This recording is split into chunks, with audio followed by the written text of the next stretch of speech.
For the first time this summer, I can say the words Manchester United have signed, of course, Mason Mount. Been linked with the club for a few months now. He has finally joined the club, and of course there is a lot of excitement around this transfer, because for the first time in a few years, it feels like United have actually got their priority midfield target into the club before pre-season even. I mean, the last time United were able to get their priority target in midfield, I think it was Bruno Fernandes, which was quite some time ago. However, despite all the excitement surrounding the transfer, I still think there is a bit of uncertainty about where Ten Hag will use Mason Mount. The reason for that is because he has been used in different systems. We've seen him play as a winger, we've seen him play as an inside forward, a 10, an attacking midfielder, and a slightly deeper central midfielder as well. So the question is, where is Ten Hag going to use him? Well, don't worry. I have been watching a stupid amount of footage of Mason Mount in the past month or so. I've gone quiet on the channel talking about him, all in preparation for this announcement video. So that's what we're talking about today. Now, the reason I wanted to put so much work into this video is because Ten Hag clearly likes Mason Mount as a player, and he's clearly rated him for some time. I mean, if we go back to 2018 when Mount was playing for Vitesse, Ten Hag wanted to bring him into Ajax at the time. And then again when Ten Hag was first linked with a move to United in 2021, guess whose name was being floated about as well? Mason Mount. So that got me thinking, what is it which Ten Hag likes about him so much? So as a result, I've been watching Mason Mount play for Vitesse, I've been watching him play for Derby, for England during the Euros in 2021, and also for Chelsea in the 2019-20 season and the 2021 season. Now you might be asking, why was I looking at those seasons? Well, the reason I was watching those seasons is because in each of those years, he was used primarily as a central midfielder. Now, some of you might be thinking, well, I thought everyone was saying that Mason Mount isn't good enough at ball retention to play central midfield. And in a way, you kind of have a point, and I do see where you're coming from. If we look at his FB report from this season, we can see that his pass completion rate is in the 17th percentile, completing just 76.4% of his passes. And that is quite an alarming idea in terms of coming into this Manchester United midfield, which already has Casemiro and Bruno Fernandes. So people are looking at that number of Mason Mount's pass success and saying, this move isn't going to work. But I wasn't satisfied with that as a conclusion. So, what did I do? I done my research. I watched him in midfield for Vitesse. I watched him in midfield for Derby. I watched him in midfield for Chelsea and for England. And this is what I found. Now, what I found was that when in the right environment and given the right instructions, Mason Mount is actually a very good ball retention player. So where have we seen that? I will take you back to Euro 2021, and actually the year of 2021 as a whole, when Mason Mount was a star, a key feature in the England team which got to the Euros final.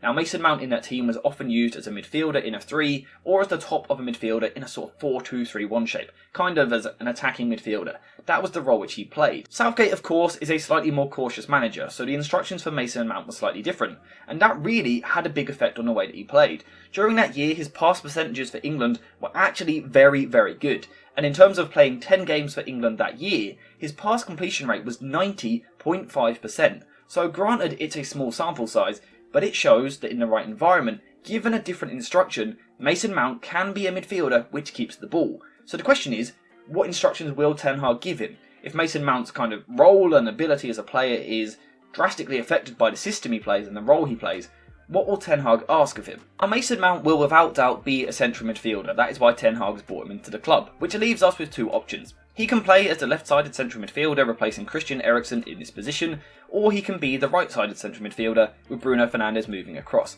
We will look at how both of these will work. However, the first thing we need to clarify is that Mason Mount will not be a first-phase deep-lying midfielder. That is not what we will see from him. In terms of United trying to get out from the press, Mount will probably occasionally drop in, but don't expect him to be playing in this position. This isn't a Frenkie de Jong alternative. This is a very different approach to how United are going to do things. Mason Mount will be used much higher, kind of in line with Bruno Fernandes. However, whether he's used on the left or right side of midfield, I'm not too sure at the moment. But it is actually very important, because on both sides he does slightly different things, so we're going to take a look at both. Now, for me, the left-sided central midfield position is the most likely for Mason Mount, and there's a few reasons for that. This is the area when we look at his heat map from Vitesse where he was used the most. If we use the heat map from Derby as well, we can see that he liked the left half space, and it is also the same for Chelsea and also England. So this is the area which he likes to operate in. So the first question is, if he is used in this position, what will he bring to the team? What will he look to offer? Well, first things first, this is where you see Mason Mount a little bit deeper. Now, like I've said already, he will never be a first phase player, so we're going to skip that. We don't really need to look at it, because that's not where you're getting the best of Mason Mount. The best of Mason Mount comes in the second phase and also the third phase. So let's put the team into that sort of shape. For example, let's put United in a 2-3-4-1 shape like this. How would Mason Mount play this position? Well, like I've said there, one thing you see from Mason Mount when he plays this position is that he drops a little bit deeper on the left-hand side, looking to pick the ball up and carry the ball forward. And when Mason Mount plays in midfield compared to the forward positions as an inside forward or a winger, his dribbles increase by twice the amount. He does twice the amount of dribbles from this area. So from this position, he would look to drop deep and receive the ball. We can really see this in this map here. When he plays on the left-hand side, he wants to drop deep, pick the ball up and carry the ball forward. And these arrows represent carries forward into the final third and into the penalty area. So we can see that Mason Mount does this very well when he plays on the left-hand side. In terms of positionally how he likes to do it, he likes to drop outside of the midfield, kind of into a wider position. So perhaps United could build up in a shape which looks a little bit like this. Something like this could work quite well for United.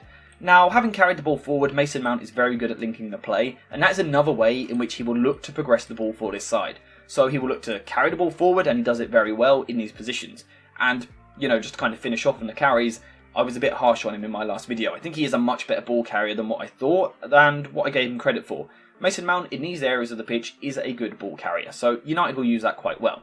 What else he's good at in these areas is passing the ball. He's a very good short passer of the ball, and as I've said already, if given the instruction, he can be safe on the ball and keep the ball for his side. But this is how he will look to progress the ball, either carrying it forward or with short passes.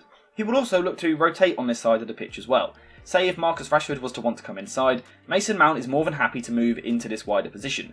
For example, at Chelsea, Timo Werner a couple of years ago would often move inside. That was Mason Mount's cue to move out wide.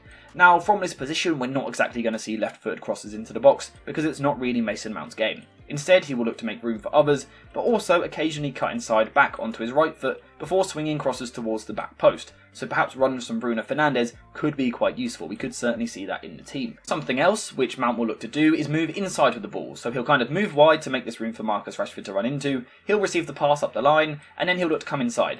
From here, you might see a cheeky little reverse pass into the box for someone like Marcus Rashford, some link play with Bruno Fernandes, but also shots as well. And when we look at Mason Mount's shot map, we can see that he is very, very keen to shoot from this inside left position. Kind of here where we've got circled, he's moving inside onto his right foot and then looking to bend a shot towards the far post. And he is a very good finisher, recording several good goal returns for Chelsea in the past few seasons. This is all of course very important for Mason Mount at Manchester United, his ability to create in the final third and the way in which he's doing it. But what I also like is that willingness to drop deeper. It was one of my main question marks when the rumours were first kind of circulating.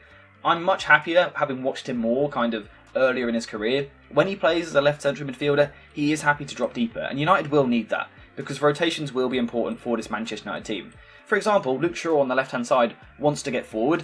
At times it will be important that Mason Mount can drop deeper if he is used as a left-sided central midfielder. But like I said, he can do this. Again, Timo Werner used to kind of play this role here. Ben Chilwell would then overlap, which meant that at times Mason Mount was responsible for dropping a little bit deeper. So I certainly think that Mason Mount is more than capable of doing all three rotations which Ten Hag likes on this side. In terms of when he's deeper, he's not going to switch to play with long passes like someone like Eriksen would, but he is still very capable in these areas with his short passing. So I'm confident that if he plays on the left-hand side of the United 3 in midfield, he'll do a very good job. He'll drop a little bit deeper, he'll look to carry the ball forward at times, which Ten Hag will like in his side. He'll look to be very positive and progressive with his passing, moving the ball forward. He'll rotate well in the final third, offering all sorts of different angles. He will offer some crosses in swinging into the box, but he'll also look to kind of combine on the edge of the penalty area and get shots off as well. So if Mason Mount plays in this position, he will be a very good acquisition. However, as I said at the start of the video, there is also the option for him to play on the right side of the central midfield. Now, like I've said already, Mason Mount did tend to play as a left-sided central midfielder for Vitesse, for Derby, for England, and of course for Chelsea as well. However, despite that, there is still plenty of examples of him playing a right-sided central midfield position. And like I've said already, he does offer something a little bit different from here. Whereas on the left-hand side, you want to drop a bit deeper and get on the ball, you won't see that on the right-hand side so much. On the right-hand side, Mason Mount wants to push forward and receive the ball on the half-turn. And the half-turn is very much his speciality from this position. Receiving the ball on the back foot here, the way in which he kind of receives the ball and turns away from a defender in his position to then move forward is genuinely very impressive. And from a tactical point of view, if United are looking to use some sort of box midfield, which might look like this, the idea of maybe Raphael Varane or Dalot firing passes into Mount, who's going to get on the half turn, is a really very exciting prospect. He's very good in these positions. And once having turned, he wants to carry the ball forward, get into the final third and be creative. And again, we can see that in this carry map here, where we can see on the right hand side, this is carries which result in a key pass. He does it somewhat on the left hand side, but on the right hand side he's a bit more attacking with his approach. So on the left hand side he was sort of carrying the ball to progress the play, whereas on the right hand side he's carrying the ball to be aggressive and creative in the final third. So that is one of the differences we see. One of the other differences we see on the side of the pitch is just different movements. His rotations are a little bit different because he is of course right footed.